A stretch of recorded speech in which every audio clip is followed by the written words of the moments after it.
ஆணவ கொலைகள் தடுப்புச் சட்டம் இயற்றப்பட வேண்டும் என்று அனைத்து மாநிலங்களில் இருந்தும் ஜனநாயக சக்திகள் குரல் எழுப்பி வருகிறார்கள். இந்திய ஒன்றிய அரசும் இந்த கோரிக்கையை பொருட்படுத்தவில்லை. மாநில அரசுகளும் இதை கண்டுகொள்ளவில்லை, தமிழ்நாடு உட்பட. ஆணவ கொலை தடுப்பு சட்டத்தை நிறைவேற்ற கோரிக்கை வைத்தும் மத்திய மாநில அரசுகள் முன்வரவில்லை என விசிக தலைவர் திருமாவளவன் ஆவேசமாக தெரிவித்துள்ளார். கடந்த சில ஆண்டுகளாக அல்லது கடந்த 10 ஆண்டுகளாக சாதியவாத சக்திகளும் மதவாத சக்திகளும் சாதி பெருமிதத்தை ஒரு அரசியலாக உயர்த்தி பிடிக்கிறார்கள். சாதி பெருமிதத்தின் அடிப்படையில் இதுபோன்ற கொலைகளை ஊக்கப்படுத்தியும் வருகிறார்கள். வட இந்திய மாநிலங்களில்தான் இதுபோன்ற படுகொலைகள் அவ்வப்போது நடக்கும்.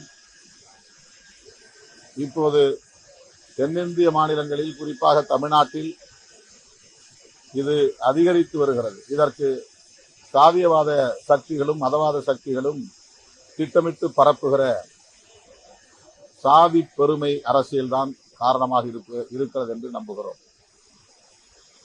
இதனை தடுப்பதற்கு தேசிய அளவில் ஆணவ கொலைகள் தடுப்புச் சட்டம் இயற்றப்பட வேண்டும் என்று அனைத்து மாநிலங்களில் இருந்தும் ஜனநாயக சக்திகள் குரல் எழுப்பி வருகிறார்கள். இந்திய ஒன்றிய அரசும் இந்த கோரிக்கையை பொருட்படுத்தவில்லை. மாநில அரசுகளும் இதை கண்டுகொள்ளவில்லை, தமிழ்நாடு உட்பட. இந்திய ஒன்றிய அரசு ஆணவ கொலை தடுப்புச் சட்டத்தை இயற்றலாமா என்கிற கருத்தை மாநில அரசிடமிருந்து கேட்டு கடிதம் எழுதியிருக்கிறார்கள். அதற்கு தமிழ்நாடு உள்ளிட்ட பல மாநிலங்களிலிருந்து கருத்து எதுவும் சொல்லவில்லை என்பது அதிர்ச்சி அளிக்கிறது. இதற்கிடையிலே உச்சநீதிமன்றத்தில் மாநில அரசுகள் செய்ய வேண்டிய கடமைகள் என்று ஆணவ கொலைகள் தொடர்பாக சில வழிகாட்டுதல்களை தந்திருக்கிறார்கள்.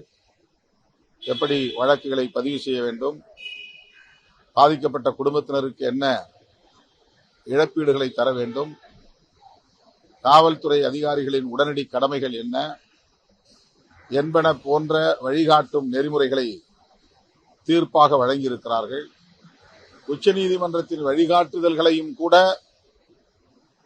தமிழ்நாடு உள்ளிட்ட மாநில அரசுகள் பின்பற்றவில்லை என்பது அதிர்ச்சி அளிக்கிறது. இது தொடர்பாக நேற்று உள்துறை அமைச்சர் அமித்ஷா அவர்களை சந்திக்க முயற்சி எடுத்தோம். அவரை நேரில் சந்திக்க இயலவில்லை. ஆனால் அந்த அமைச்சகத்தில் அவருக்கு இந்த கோரிக்கையை வலியுறுத்தி விடுதலை சிறுத்தைகள் கட்சியின் சார்பில் கோரிக்கை மனு அளித்திருக்கிறோம். உடனடியாக ஆணவ கொலை தடுப்புச் சட்டத்தை இயற்றுவதற்கு முன்வர வேண்டும் என்பதை வலியுறுத்தி இருக்கிறோம். செய்திகளை உள்ளது உள்ளபடி தெரிந்து கொள்ள ரெஃப்ளெக்ட் நியூஸை சப்ஸ்கிரைப் பண்ணுங்க.